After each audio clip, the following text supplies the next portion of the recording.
Hi, everyone. Welcome. Azure Cosmos DB Live TV, episode 37. We've got Tim Sander back with us again. Hey, Tim, how are you? I'm good. How are you, Mark? Yeah, I'm doing pretty good. Just enjoying warm, sunny Southern California in the midst of a terrible blizzard of 70-degree weather going on down here. It's just brutal. So feel sorry for me, please. How you doing? Good. Unfortunately I can't say we have sunny weather up here in Seattle, but it's at least kind of warm. It's like about 50 degrees, so it's a nice. That's actually quite nice for January, I think. Yeah. Yeah, good. Well, you're here to talk to us this week about indexing metrics. Yeah. And I know we talked about those back in November at Ignite when we announced those, and you got to show those off a bit. But I thought we should have an episode and just kind of go more fully into these things and just give you more time, an opportunity to kind of talk about these things. So, yeah, so let's kind of dive in, I guess, to indexing metrics and kind of go from there. And people, if you got questions, go ahead and ask in the chat, and we'll answer your questions for you. Perfect. Yeah. So today we'll start off with just a quick introduction and recap of indexing in Cosmos DB. And we're not going to spend too much time on this because we have covered this in past sessions, but just to level set for everyone watching, we'll start off with a 10-minute or so introduction to how to optimize your indexing policy, right? And how to use indexing in Cosmos DB to go in and optimize queries. So after we started with that introduction, then we'll dive into some tips and tricks for understanding how to make indexing transformations and tracking index progress. And then after that, we'll spend, the meat of our time together on the real focus of the call, which is indexing metrics, and then our future plans for indexing metrics and our roadmap surrounding that. Sounds good. Cool. So Cosmos DB, there's 3 types of indexes that you can have. You have included paths, which we sometimes call range indexes. You have spatial indexes, and then you have composite indexes. And for most queries that you need to run in Cosmos DB, an included path, or in other words, a range index, is perfectly adequate. So this will be queries with an equality filter, a range filter, so like greater than or less than, most system functions, and order by. In most of these cases, an included path is all you need to run these queries. Of course, if you're running a spatial system function in Cosmos DB, spatial indexes are great for that, and they can help improve performance there. And then in some cases, if you're running a query that, let's say, has a complex filter expression, or it has an aggregate, or it has, let's say, order by in a filter, you can use composite indexes to take your query performance one step further. And we'll talk about it more later, but the indexing metrics are primarily aimed at helping customers become better able to utilize composite indexes for optimizing their queries. Now, when you start out with a new Cosmos DB container and you're using the core API in Cosmos DB, you start out with a range index on all properties. In other words, you start out with a / included path. So we've just gone and indexed every property for you by default. So if I jump over to the Azure portal in a Cosmos DB account I created for our session today, you want to navigate to the Data Explorer, then to Scale and Settings, and that's where you can see your indexing policy. So in the sample container named container that I just created, the default indexing policy is to go and index every path with a / index. So in other words, we've gone and indexed every single property with a range index. So most queries that we would run on this container are going to run with pretty good performance without needing to go and modify indexing policy or optimize it in any way. Should we talk for a second about that? The Etag that we always by default exclude in there. I know sometimes customers ask me, like, why is that always in there? And I tell them, but why don't you tell our viewers why do we default exclude Etag out of the customer's index policy? Yeah, it's a great point to touch on. So let's say for this indexing policy, it was created for a container that contains this document here. This document is going to have an Etag property, right? Just like you mentioned. And the Etag property, along with these other metadata properties in Cosmos DB, are used for a specific reason that's separate from the actual nature of your data. In the case of Etags, it's used for optimistic concurrency in Cosmos DB. So if you're, let's say, building an application that does many updates and many changes to the same documents, Etags is very important for building those sorts of access patterns, right? And if you're doing lots and lots of updates of the same documents. However, it's not common. I would say it's next to impossible to think of a query use case where you would need to filter on the Etag property. So we just go ahead and exclude for that property for you automatically so that you don't waste our use on indexing that property when you don't need to. Plus, every mutation is going to generate a new Etag, so you then would re-index that data as well. So it's kind of dumb, I guess, from a right. Yeah, you'd end up spending lots of money on indexes that you'd never actually use. Never actually use, yeah. So that's the thought process there. Unfortunately, it actually makes the indexing policy look a little uglier because you have this Etag property here, and we've gone and I think we like escape some of the characters maybe, so that's what makes it look a little ugly, but you can just disregard it. I've never seen a Cosmos DB use case where you need to have this index, so I would just leave this as is and continue to exclude. So taking one step back, let's say you have this indexing policy, which is created in a container where we're inserting documents that look just like this. This is an example I actually use quite often. It's a container that contains information about different employees at companies that are doing different jobs. So here we have a guy named Mark Brown who lives at 123 Cosmos Road, works at Microsoft, and his job is a product manager. So with this default /star indexing policy, we're going to go and index every single property. We'll index the name, address, company, and job. We'll also index some basically like system properties that Cosmos DB always defines for every document. This includes the ID value, which we've defined here, and the timestamp value, which we haven't put in this column, but it's basically this value right here. These will always be indexed, even if you haven't specifically defined an index for these properties. Now, if I were to, let's say, go and optimize my indexing policy to only include the necessary paths, we're going to have, and I were to change my indexing policy to look like this. Now we've gone and specifically specified included paths on name and address, and we've opted to go and exclude every other property. So for this particular document, that would translate to indexing ID, name, and address, and then excluding everything else, which is this company and ID. Now, why would you do this? The short answer is to optimize write performance. For every property that you index that you don't need an index for, you've essentially wasted RUs in building the index. And those are RUs that are spent at the time of write.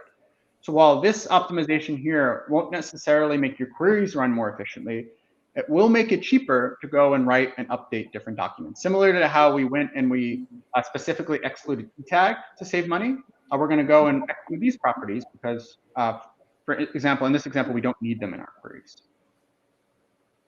Now, let's say you were to add on a new property to your document. We're going to add on a property called age. With this indexing policy, age would, from the start, not be indexed because we've opted to put the /star in the excluded path. So basically, we'll index name and address, but every other property, we're going to go and exclude it.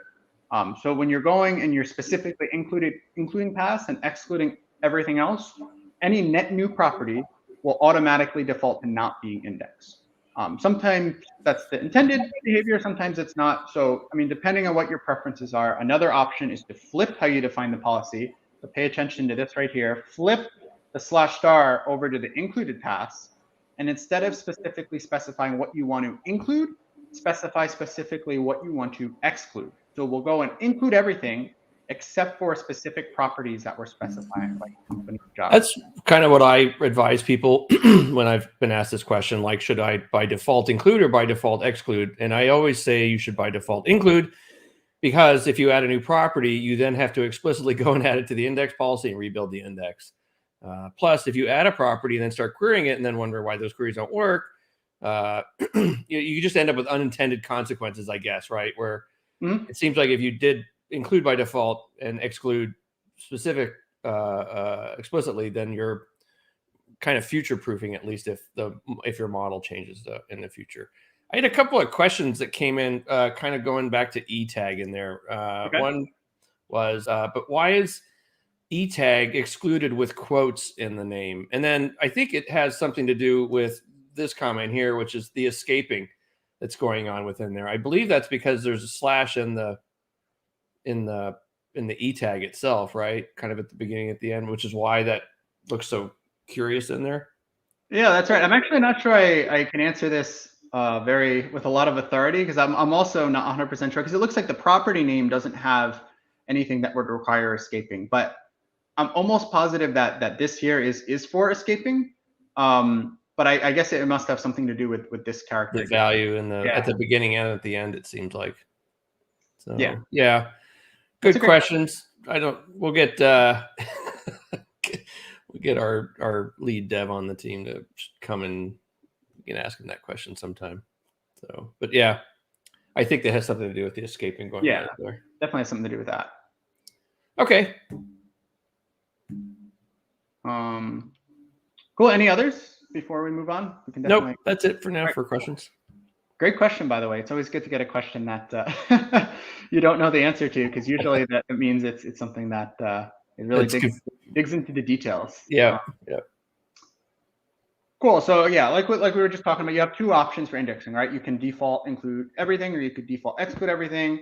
The thing I want to stress is there's no impact on your query's performance. So don't think like, oh, I'm optimizing my query by being more specific. Like, no, it's whatever you personally prefer. So whatever is easier for you, like entirely personal preference. Now, that being said, the indexing metrics are really helpful if you forgot to index a property. So if you're a customer that has decided to selectively include pass, and you have this example when you add on a new property, this is an example of an instance where the indexing metrics can help quite a bit, because it's going to quickly flag that this age property is missing from your indexing policy. Hey, I got one more question too, kind of related to what we were talking about adding a new property. But that question is, does including a new property cause all the property indexes to rebuild, or just that single index? And the answer is it doesn't cause a rebuild, because our index is essentially an inverted tree. So it's just going to add a new leaf to the tree, and that gets added as the index, as part of the index in there, right? So the new property shows up, and then the values 0, 1, 2, 3, 4, 5, whatever that happened within there, right? So that's right. Yeah. So I guess there's two types of scenarios. I'll cover them both. Like, I guess you covered one, right? One where you've, like, let's say for instance, this is my indexing policy, and I'm adding on a new age property that didn't exist before. Like you said, Mark, we effectively have one index in Cosmos DB. Sometimes we say indexes, but this is purely just to align with the customer's mental model of how databases work. Most other databases work. In Cosmos DB, there's actually like one index data structure that's shared among every property. So we don't need to go and rebuild it. We don't need to go and change it to add on age. Age would just be basically added on and result in like additional nodes, right, in your index entity. So no problem there. This is something that'll happen immediately, and it's a real advantage of Cosmos DB, because it allows you to easily add on new properties to your document without impacting performance or downtime or anything like that, right? If you add on an age property, of course, there'll be an RU charge associated with indexing that value, but it's just going to happen immediately. Like, there's no creation time or anything like that to worry about. Yeah, our query, and just for if you're new and excuse me, familiar with indexes in SQL Server, our index is not like that, and I would encourage you to go check out. In fact, I can put here it is, indexing. I think there's a graphic in there that shows kind of the inverted index that we created, this tree that we create. That's within there, and that will help you kind of understand visually what our index kind of looks like underneath the covers there, and how when you just add a new property, it's just automatically, like I said, adds like a leaf to that tree, and then starts indexing on the values that are in that property there. So check that out, definitely. I mean, it's different from, like, say, Composite, which I know you're going to talk about. That's a whole separate index, right? Yeah, a good way to actually describe, I would describe it in like a 1 or 2 sentences how this works, is basically think of the value of each of these properties as basically like a link to like the specific location in our backend where the value is. So if you have, let's say, like multiple, and I don't have a good visual for it in this slide deck, so we actually have a great documentation page on it. It's under the indexing overview. For our documentation, I definitely recommend referencing there. But like the mental model you want to have is that each of the values for each of these properties will allow you to go and filter to the specific set of index pages in the backend in Cosmos DB that could contain like the value that you're looking for. Yep. So for composite indexes, let's say that you had this query here that filters on name and then sorts by age in descending order. This query is going to work as is with the default indexes. So if I have this indexing policy here, say it's not even the default, say it's just this indexing policy, this query will work.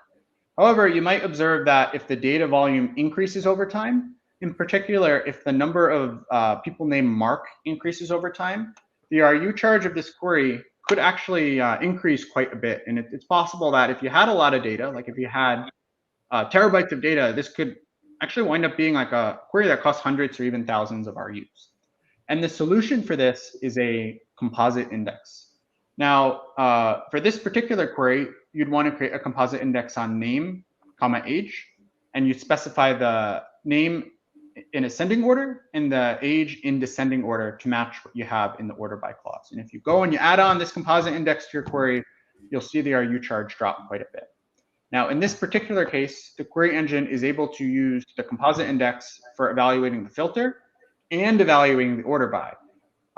So that makes it a lot more efficient to use the index in this case, since we're able to just use the composite index for evaluating the entire query. A similar example, and I'm just going to kind of go through these quickly because it's not the focus of the presentation today. Similarly, if you had a query that averaged age among all employees at Microsoft, this would be another great instance for a composite index because we have a filter and an aggregate together. So in this case, you'd want to create an index on company, comma, age. And then a third example, if you had, for instance, a query that filtered on name and filtered on ID, you could create a composite index on name and ID to improve this query performance. Now, for composite indexes, again, it's not something that's required, but it's something that tends to improve query performance when you're operating at a medium or a large scale. In general, a good rule of thumb is the more data you have, as well as the higher cardinality properties you have, the more impactful a composite index is going to be. In other words, if the ID property has a low cardinality, this composite index probably isn't going to help very much. It might offer an improvement, but it's not going to be like a night and day, like huge extreme difference. ID, of course, tends to be a property with a pretty high cardinality. So in a specific case, you probably actually would see a pretty big improvement. So anytime you're dealing with a data model that has properties like ID, timestamp, I don't know, zip code, address, name, like these tend to be really high cardinality properties. So if you have queries with higher U charges with these types of properties and they have multiple filters, they have order by, these are instances where thinking about a composite index will tend to help you out. Yeah, cool. I never thought about using ID. That's a weird, it's a weird use case for me, but I could see, I mean, it depends. I mean, I'm used to IDs being like GUIDs or whatever, but if people were using IDs in a different way, that totally makes sense. Yeah, so this is honestly, it's maybe a little bit of a unrealistic example because you would be unlikely to use ID in terms of like a greater than filter, right? Yeah. So I just use this as an example because specifically because ID tends to have a really high cardinality. But ID, I mean, you could use it in a query like any other property, right? If you had ID as an equality filter or something like that, that tends to be pretty common. Nothing special about it. You can still use it in composite indexes. And outside of point reads, like once you're starting to run a query, ID is going to work the same way as any other property that you might have. Yeah. Okay. Cool. So that's indexing. That's like a quick introduction to indexing. Mark, if you could just go share out a link that you have to our deep dive in indexing that we did. I think it was back a year ago. Yeah, that on that. This is the episode. I think I think it was the first one I had you on. Maybe right. I think it was like episode 3, something like that. It was, God, long time ago, like in April or May last year. Yeah. So definitely people should check this episode out where we had you and you talked about kind of querying our query engine and indexing engines in here. This is a good episode, but definitely folks should go check that out in there. Yeah, if you want details and you want a lot more meat and I don't know, more examples and stuff like that, that would definitely be my recommendation. Yep. Go check that out. Yeah, I'll leave that up for folks. Perfect. So we're going to jump over to a quick example for what it looks like when you change your indexing policy. And it's I'll start it with the disclaimer that if you don't pay attention for the next 5 minutes, you're actually not going to miss anything, which I feel like is a weird thing for someone to say, right, when they're about to present something. But the short answer is when you're applying changes to your indexing policy, it's actually pretty hard to mess up. Like it's very unlikely that you would break things as a developer optimizing indexing policy, unless the new indexing policy that you have has a problem with it, which then of course the problem wasn't the transformation, it was like the indexing policy itself. In other words, when you change your indexing policy in Cosmos DB, there's no impact to write or read performance. So if I had this indexing policy right here, and I decided that instead of the / include everything, I want to / exclude everything, and I want to instead just index like name, for instance, right? If I go and I save that, this indexing policy transformation is done without any impact to the performance or availability of both writes and reads. So if, for instance, you had queries that, okay, I have a typo somewhere. Need a trailing / on your name there? Oh, I do. You're right. I forgot the / the or the question mark. Yeah. Yeah. There we go. That should now. So if you, for instance, we're using this name property, the performance won't be impacted while the indexing policy transformation is occurring. Similarly, if you were to add on a new property, if you already had indexes and that was working well for you, it will not be impacted during the index transformation process. When you are making the index transformation, we actually show you this banner here, and if you refresh it, sometimes if it's taking a while, we'll actually show you a percentage completion. If it's a pretty quick change, we'll just show the banner and you can refresh it to see when progress completes. So it's very developer friendly because if you make an indexing change, it's not going to impact the production workload because there's no downtime or performance impact for writes or reads. Now, the other thing you should point out as well is no changes happen to your query. Like the index does not get used until it's complete, right? So, right. So you're not going to run a query and get partial results. It's not going to impact the way your queries worked before while it's getting rebuilt. That's just happening in the background. And then you're saying once that's done, it then will switch to use that, and then you can take advantage of it, right? So that's kind of what you were saying with, hey, this isn't going to change or hurt your workloads, not from a performance perspective, but even from like results as well, right?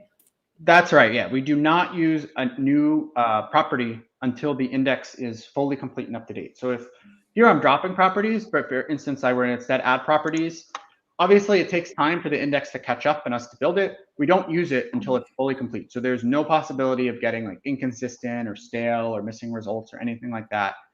So again, this is something that we built in such a way that we want to make it very easy for users to change and very safe for users to change when they're in production. Now, the way it works is it actually uses your leftover RUs. So if I went and I provisioned, let's say I provisioned, I don't know, 400 RUs here, right? And I'm using, let's say with my regular database operations, like my normal reads and writes and queries, I'm using 200 RUs per second on average. That would mean that on average, I have about 200 RUs left over for all my indexing transformations going on. So in other words, your everything else besides this transformation is placed at the highest priority, and this will be below that. So it's just going to use whatever RUs are left over. So if you wanted to, let's say, speed up the indexing policy transformation, you could temporarily bump up RUs by a little bit. Definitely don't go crazy with it, but you could bump up the RUs by a small amount, and that would make more RUs available to do the indexing policy transformation. Now, the one thing to keep in mind is if you're doing this when you're in production, while it is safe to do, it could potentially take a long time. In particular, if you're using most of your RUs, like if I have 800 RUs provisioned and I'm consistently using almost all 800 of my RUs, there's not very many RUs left over to actually go and do this indexing policy transformation. So in that case, you want to definitely plan for that and understand that it's very possible that it could take hours or potentially even days for the indexing policy transformation to complete. Now, there's two ways to help with that. You could go and increase the amount of RUs you have temporarily to improve how quickly it runs, like we mentioned. The other thing we recommend doing is, where possible, try to batch all of your indexing changes into one indexing policy update. In other words, if you wanted to add 5 new properties to your included path, do all of them together in one update and then save that, rather than do one update and then wait for it to finish, then do another, wait for it to finish. Do it together wherever you can, whether you're applying the update from the portal or the SDK. Definitely try to batch them all into one index update. That can make the process go a lot faster. This is another reason why index by default and exclude explicit properties makes more sense, so that you don't have something in production that's been there months or years, and then you're like, oh, we're going to change our data model, we're going to add a new property or two, and then it takes a couple of days to rebuild that index policy. Right, because you start out with something that works, and then when you remove it, like, you're removing it after a period when you don't need it, rather than you start out with something broken and then you have to wait for it to be fixed. The more you know, folks. I need that little rainbow thing to fly over my screen right now. So. Cool. So that's indexing policy transformation. So if you remember, like 5 minutes ago, I said you can stop paying attention. So if you went and you grabbed a coffee or something like that, now we'll talk about indexing metrics and talk about stuff that is super interesting and is super useful for optimizing indexing policy. But the big takeaway here is, don't be afraid. Don't be afraid to make indexing changes in Cosmos DB in production, because as long as the indexing policy that you're moving to is good and it's optimized for your queries, you're never going to be worse off than you were when you started. Yep. Cool. I'm going to jump over back to the PowerPoint and dive into the indexing metrics. So the indexing metrics return 4 properties back to you. They return the utilized single indexes. So in other words, your included paths and range indexes, potential single indexes. So these would be recommendations, utilize composite indexes, and then potential, or in other words, recommended composite indexes. And we're going to really dive into detail on how you want to interpret them today. If you see a property as utilized, this is inclusive evidence that the query engine used that specific index path. In other words, it's a fact that the query engine used that path. So it's not something that you need to verify. It's not something that you need to test. The query engine did use that path. So this when you're doing development, you could use this to kind of reverse engineer how the query engine is working, right? Think of this as almost similar to like a query plan, right? You understand like how the query was run. Mark, before I continue, do you hear an echo on your end at all? No, not really an echo, but no, I think you're fine. Okay, cool. Then I'll continue. And then the other thing to other part of the index metrics is the potential index path. This is a think of it more as like a educated guess or something that's calculated. It is not necessarily certainty that the query engine would use these paths so they would improve performance. But we have some internal heuristics that we've used that make us reasonably confident that if you added this new index path, it would be used and it would also improve query performance. So the goals of the index metrics are to make it easier to use composite indexes. That is our main goal with this feature. We've noticed through a lot of feedback from developers using Cosmos DB that composite indexes, when you can figure out how to use them, they are awesome for optimizing query performance.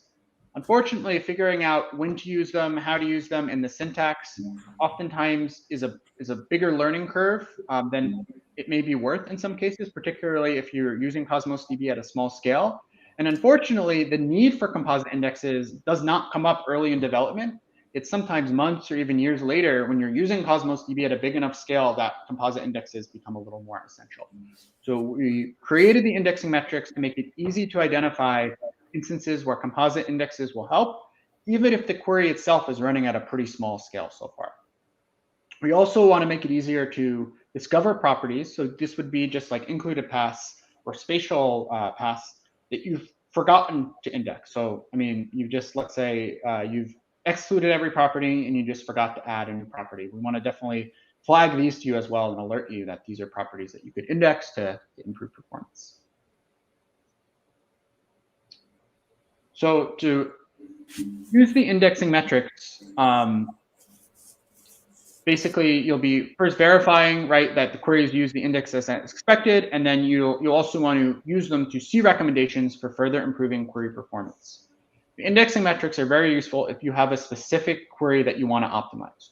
So I recommend first go to diagnostic logs and identify your expensive queries there. And once you've done that, then come to the indexing metrics and use that to troubleshoot performance for a specific query. And all the examples that I'll show you today, we have a specific query that we've already identified that we want to optimize. Oftentimes, developers, when they're optimizing Cosmos DB, they haven't found the queries yet that they need to optimize. And if you need to find your most expensive queries, the way you want to approach that is through using diagnostic logs in Cosmos DB. Now, we don't intend the index metrics to be a substitution for using things like diagnostic logs. So instead of proactively logging all your index metrics, I recommend just going over to diagnostic logs and turning on logging there so you can log your highest RU queries. In other words, you can use RUs as a metric for flagging the queries that need attention. And then for the queries that you want to give attention, go and look at the index metrics for those queries.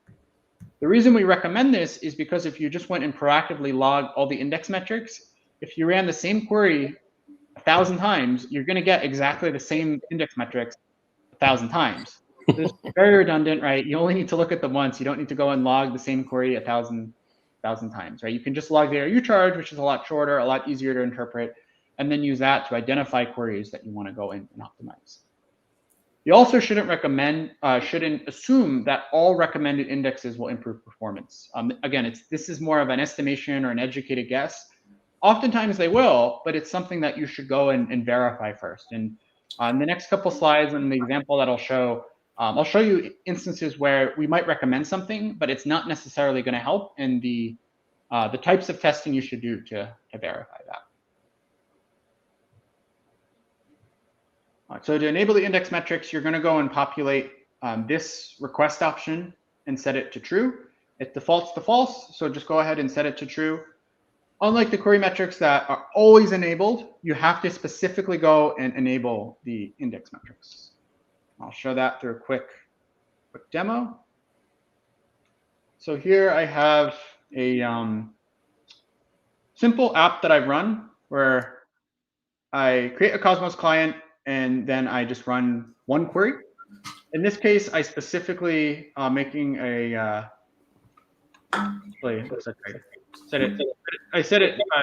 I use this actually template code for a different demo, and I set it true here, and I also set it true down here. But this is what's actually running in what I'm about to run. So basically, we set the index populate index metrics to true here. So I'll first show what that looks like if I just go and run this specific query here, where we're filtering on ID, filtering on timestamp, and filtering on price, where I set the index metrics to true, and then just print out the results for each page of the query. I'll show that. This query is run in a container that has the default index everything policy. So you can see that the query used indexes on timestamp, but it didn't use indexes. I guess we don't have item and price index when it recommended those single indexes with high importance. And then it also recommended composite indexes on ID and timestamp, or item and timestamp rather, and item and price. So it recommended that these two composite indexes would also potentially help query performance. How does it determine whether the impact is high, I guess? And then what are the range of values? Is it low, medium, and high, or is it just low and high? Or is it just only show in there if the impact is high? Run this again so we can get the visual. But right now there's two possible values. There's low and high for the index impact score. And in the future, we actually might add on more possible values for the index impact score. But right now we have two values, low and high. This is the probability that the index will have an impact on query performance and be used. In other words, it's not necessarily the magnitude that the query would improve query performance, but it's the probability that we would use it. I could make an example of like, if you were, let's say, riding a bike to work every day, and I said, hey, Mark, I recommend you buy a car, that will that has a high likelihood of improving your time it'll take you to get to work every day, right? Even if the car only improves your time to get to work by like 5 minutes every day, we're saying that there's a high probability that it will get used. In other words, that you'll drive to work with your new car and you'll see an improvement. It's not necessarily certain that you'll see a huge improvement.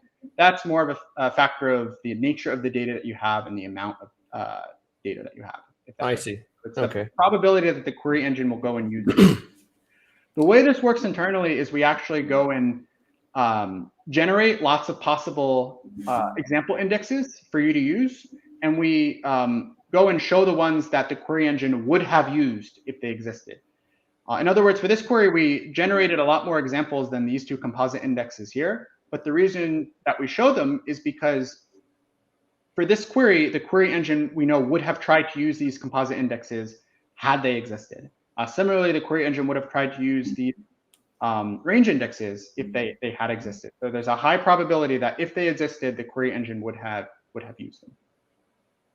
Now, similarly, if this timestamp property, there's a high probability that this property was essential to query performance. And if we were to remove it and not use a property, there's a high probability that it had an impact on query performance. Now, it's possible you could remove the timestamp property and it wouldn't change things all that much. Like a good example for why that would be the case would be if you had a query like this and you're filtering on timestamp.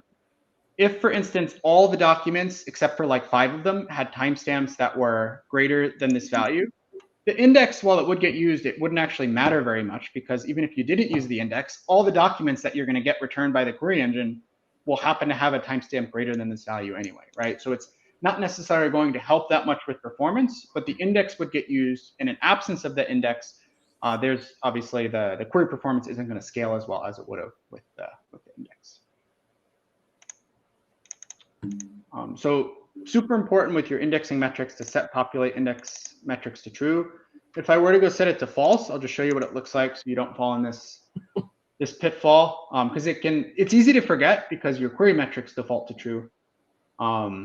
You'll basically just get index metrics, but there won't be anything there. So instead of seeing the nice, useful recommendations and data that we saw before, we just don't see anything. So that's a super important thing. To note.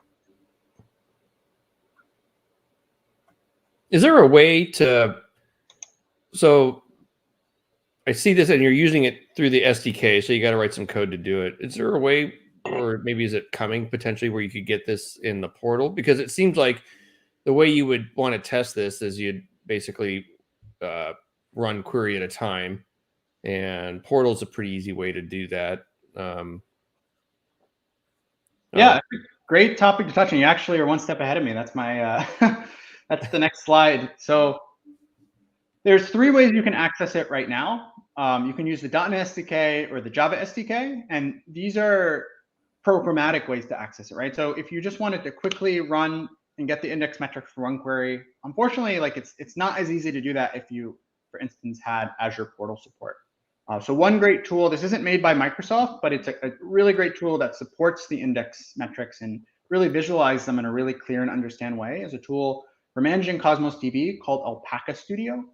And Alpaca Studio is great because you can go in, without writing any code, without making a sample console app like I just did, you can go and paste in your query into Alpaca Studio, which can then go and connect to Cosmos DB, run the query, and get back the query metrics. And basically all they're doing on their end is using our SDKs behind the scenes, but it makes it really easy for you to interact with Cosmos DB without actually having to go and use that SDK specifically. I saw that yesterday. I got a little quick demo of it, and it's really well done. Alpaca Studio is great. That's a great tool. The team that builds that has done an awesome job. It's beautiful the way they did and integrated the indexing metrics. What I thought was kind of the killer feature on that is you can go from kind of seeing the indexing metrics and then go ahead and have it automatically apply the changes to your indexing policy with like a single click, which is like, wow, that's awesome. I love it. So yeah, definitely check that out. That's a great tool. Yeah. So if you if let's say you're not a developer, maybe you don't write a lot of code in your day-to-day job, or maybe your company uses the Python SDK, right, where the index metrics aren't supported yet. Alpaca Studio is a great option for, getting these metrics right and acting upon them. Yep. On our end, on the Cosmos DB team's end, we're obviously planning on adding support for the index metrics into the Node and the Python SDK very soon. And obviously, we also want to have support in the Azure portal, where you can go and view the index metrics there, similarly to how you can view the query metrics. And then down the road, we also want to make it possible, of course, like you can already do in Alpaca Studio, just get the index metrics and then in one click, go and apply the changes without having to go and customize the indexing policy manually yourself, right? Just make it a really simple and streamlined experience. I'm going to go to another example with the index metrics because I want to start to talk about the things that you shouldn't depend on the index metrics for, right? It's really easy to talk about how great they are and how they can help you to understand which composite indexes will help query performance, but you don't want to just blindly trust the index metrics. There are some things about the nature of your data that can make some of the recommendations that we give things that you might want to follow more rigidly, or maybe things that you might want to test out a little first before adopting them. So let's say I have this query here where we're filtering on name, age, town, and timestamp. And in this specific example, we're going to say we have the default indexing policy where all paths have a range index. Let's say that we observe that this query has a higher UCharge and we get the index metrics and we get back this here. In this case, these are our utilized single indexes. So we get back something that makes sense, right? If we go back to the query, we utilize range indexes on name, age, town, and timestamp, right? And these all had a high probability of impacting query performance. In other words, if we were to remove any of these single indexes, there's a good chance that the query performance would be worse than it is now. So these were all really critical to the queries, again, critical to query performance. We also have these potential composite indexes here. These are composite indexes that the query engine recommends trying out for improving query performance. In this case, we have name, town, and age, and name, town, and timestamp that are recommended. So if we go back to the original query, you can see that this is a classic example of a query that has both quality and range filters. So we're creating two composite indexes that include the quality filters on name and town, and then each of the range filters, so age and timestamp. And the query engine estimates that these have a high index impact score. In other words, there's a high probability that if these composite index existed, the query engine would be using them. So there were other composite indexes that the query engine, through the recommendations, might have recommended, but because they had a lower impact score and were a little bit redundant with these did not show up in the potential composite indexes, and we showed you the best composite indexes that you should try for improving query performance. Now, again, we touched on this a little earlier, but the index impact score is the likelihood that adding the recommended index will substantially improve performance. So it's not necessarily the degree that it'll improve query performance. It's the chance, the likelihood that the query engine would actually go and use that index. In a lot of cases, we actually might go and filter out some of the instances where the index impact score is low and really focus on showing you the instances where the index impact score is high for a query. Now, definitely recommend if we show it to you in the recommendations, give it some thought, like think about using the index, maybe try it out, but definitely focus on the recommendations that show up as high. Down the road, we might segment this even further. Like we could maybe include like a medium or a very high or a very low, something like that. But for now, we segment into both high and low. So it's very, yeah, very right for interpreting. It kind of makes sense, keeping it kind of simple. Yeah. I guess if you add more degrees in there, people were like, what does that? They probably go, what does that mean actually? Right. Medium, low. I don't know what that means. So, yeah.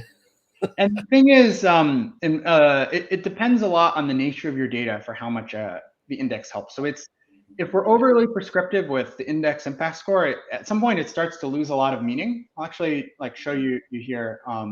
In this example, let's say you had name, age, town, and timestamp. If these are all high cardinality properties, which I would make the assumption that they probably are, right? Like name and age, town, timestamp, it's all pretty good cardinality.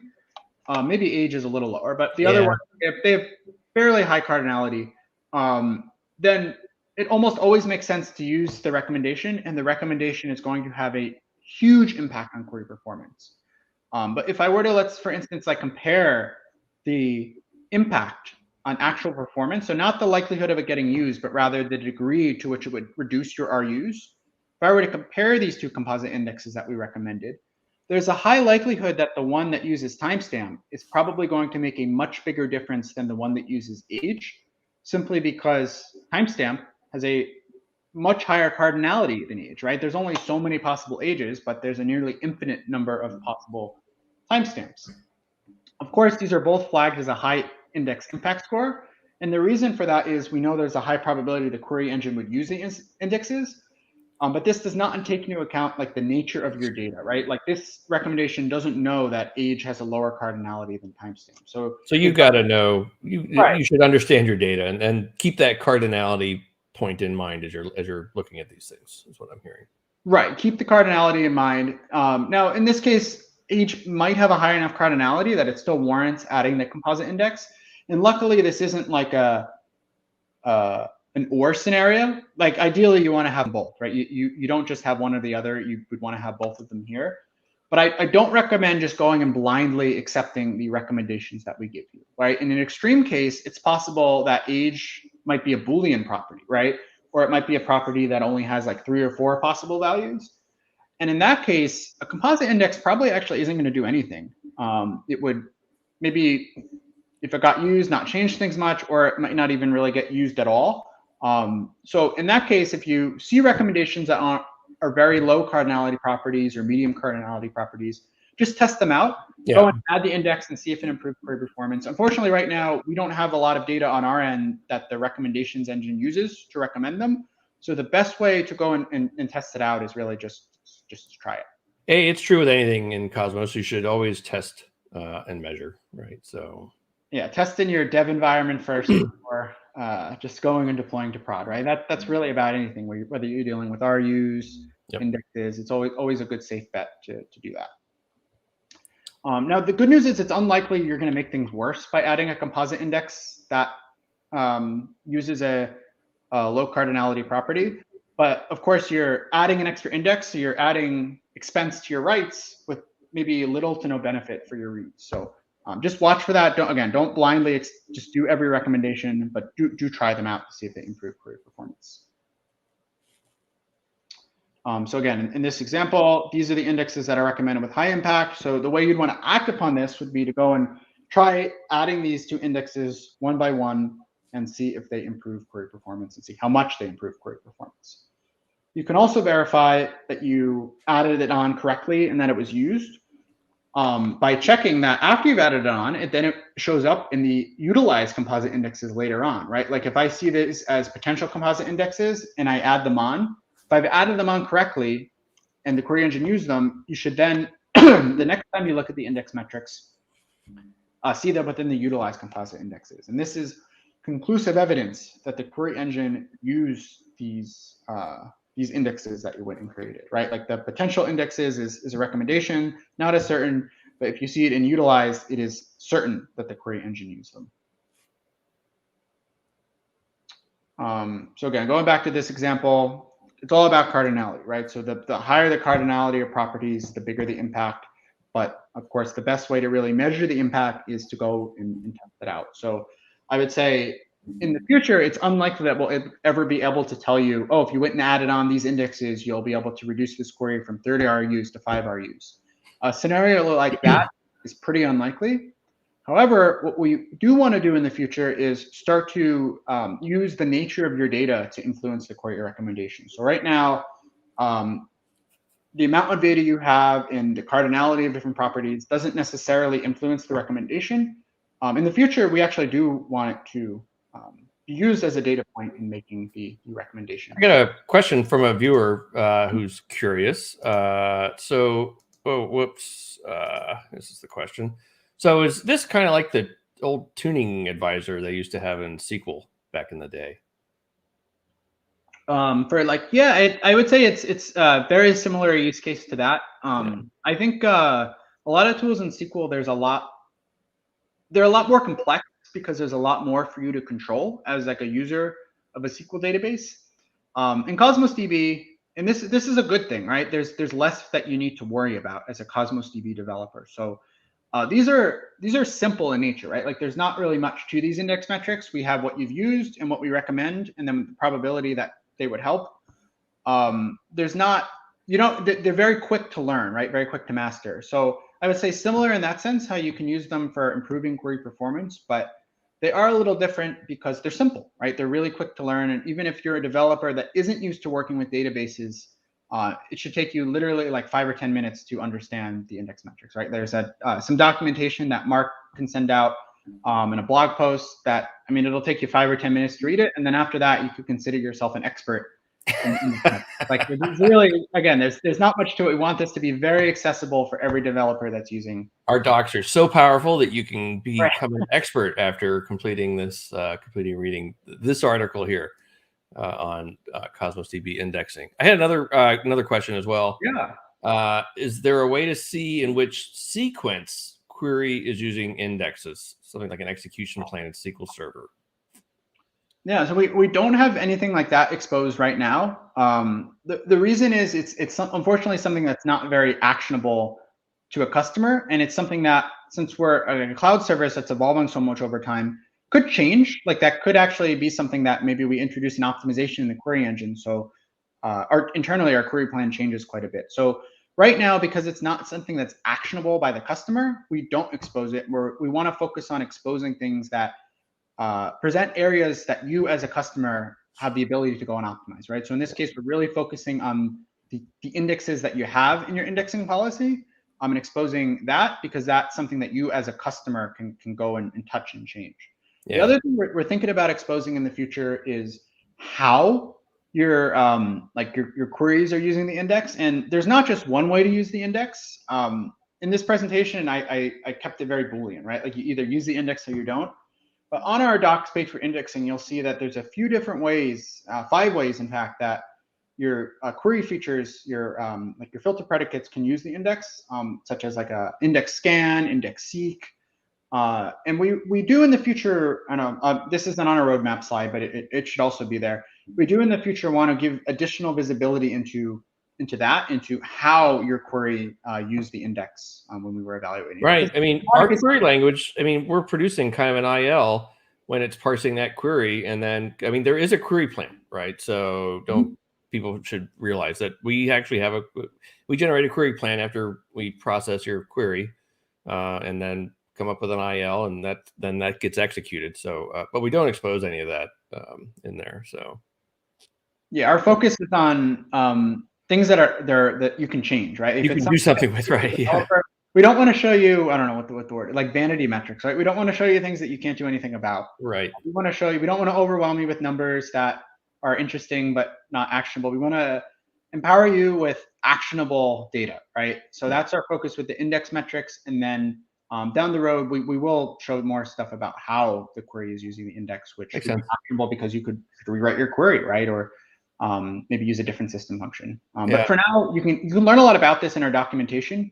It's in the index overview page. It's actually, if you scroll down, there's a pretty good chunk of detail there about how a lot of that works, and you can learn about the different ways we use the index for queries. Yeah, another question. Do these indexes apply to just SQL API or the other APIs as well?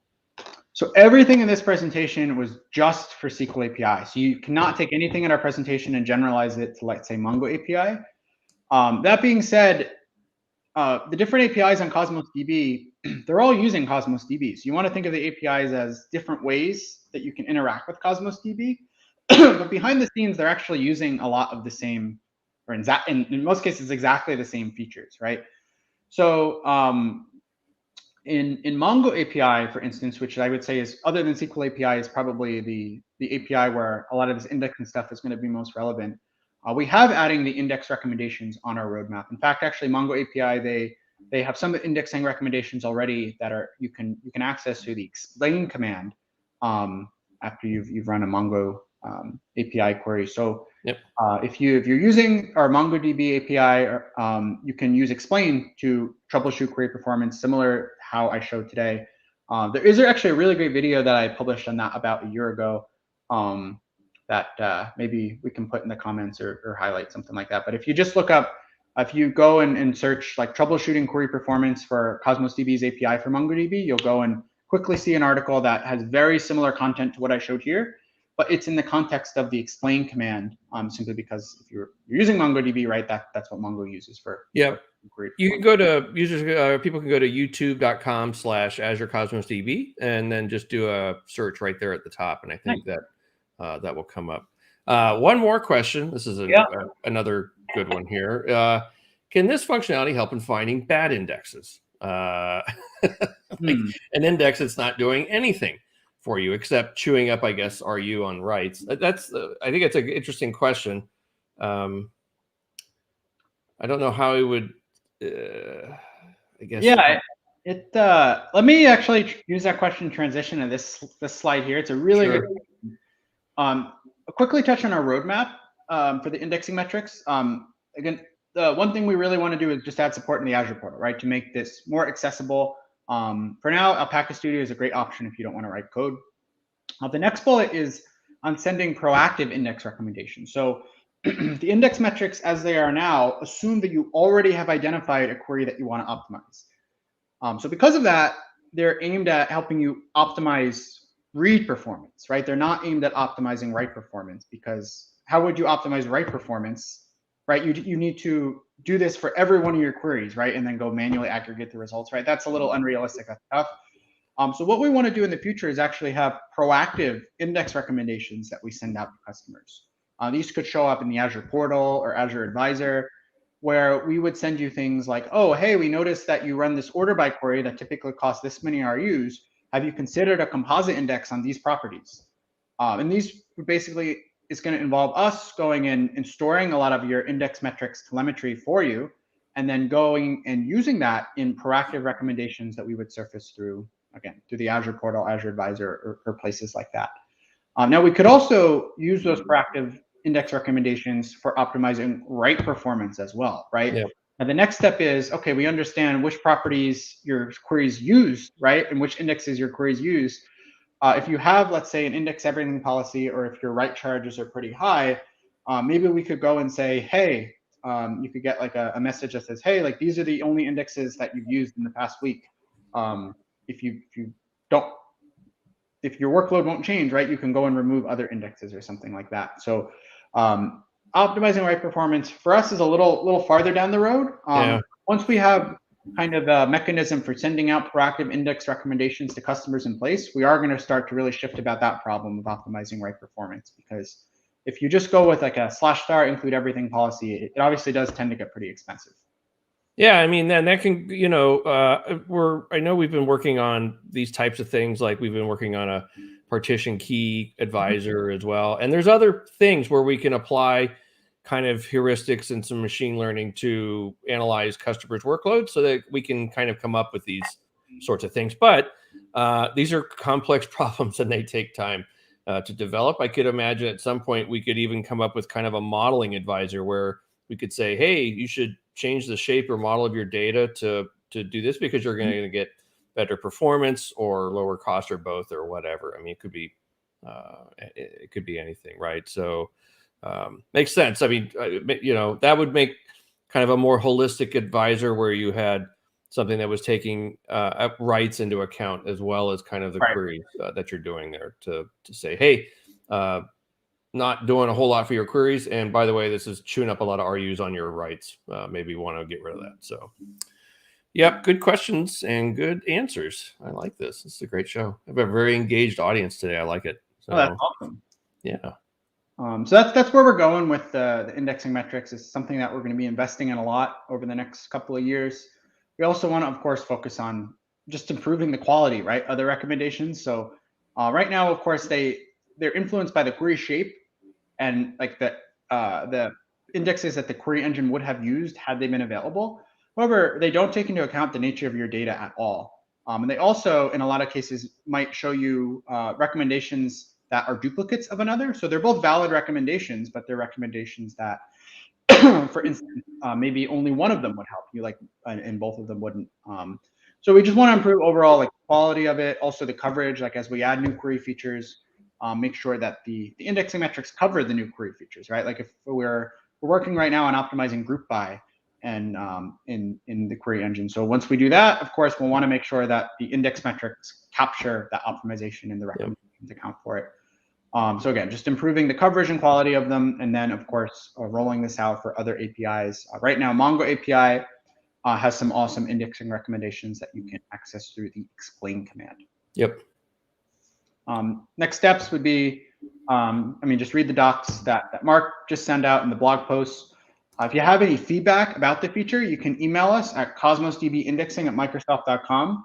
If you have good feedback, we want to hear from you, but we want to hear from you even more if you have bad feedback. So if you tried to use the metrics, maybe you tried out some recommendations and they didn't help, or they didn't help as much as you thought they would, this type of like real world customer data is super useful for us in improving. So, please be very vocal. And then of course, I would generalize, if you have any other feedback about query indexing, please feel free to share that with that email that you see here. Great. Well, hey, Tim, great coming on. As always, man, this is good stuff, and definitely our viewers really love it. There's lots to learn, lots to know, and just as usual, we're keep pounding away at making this better, faster, cheaper, all that. So yeah, thanks again for coming on again. I can't wait to have you back. Actually, I know I think we'll see you a little bit later this semester. I think. Okay. I know you're working on some cool stuff as always. Yeah.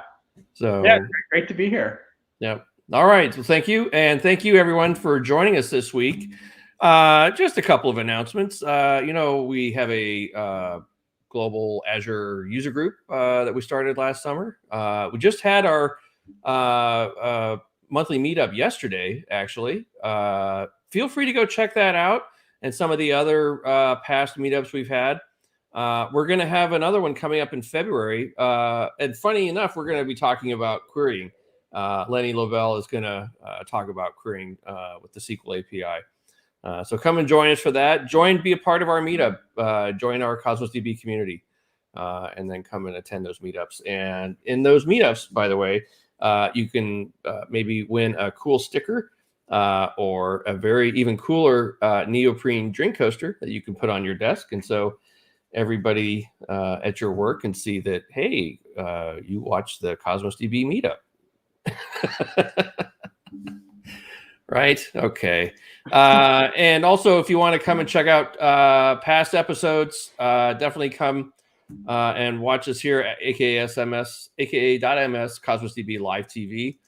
Next week, I've got Deborah Chen on our team, and she's going to talk about kind of throughput and partitioning in Cosmos DB, and really going to deep dive into how all of this works. We'll talk about physical partitions and partition splits and layout changes, best practices for scaling throughput. This is going to be a really awesome episode. I absolutely encourage you to come and check us out next week on Cosmos DB Live TV. And for everyone here, oh wait, I got a couple of questions. No, it's just people saying thank you. That's awesome. All right, so thank you everyone for joining us this week, and look to see you next week. Thank you very much, and thank you, Tim. Absolutely. All right, bye-bye.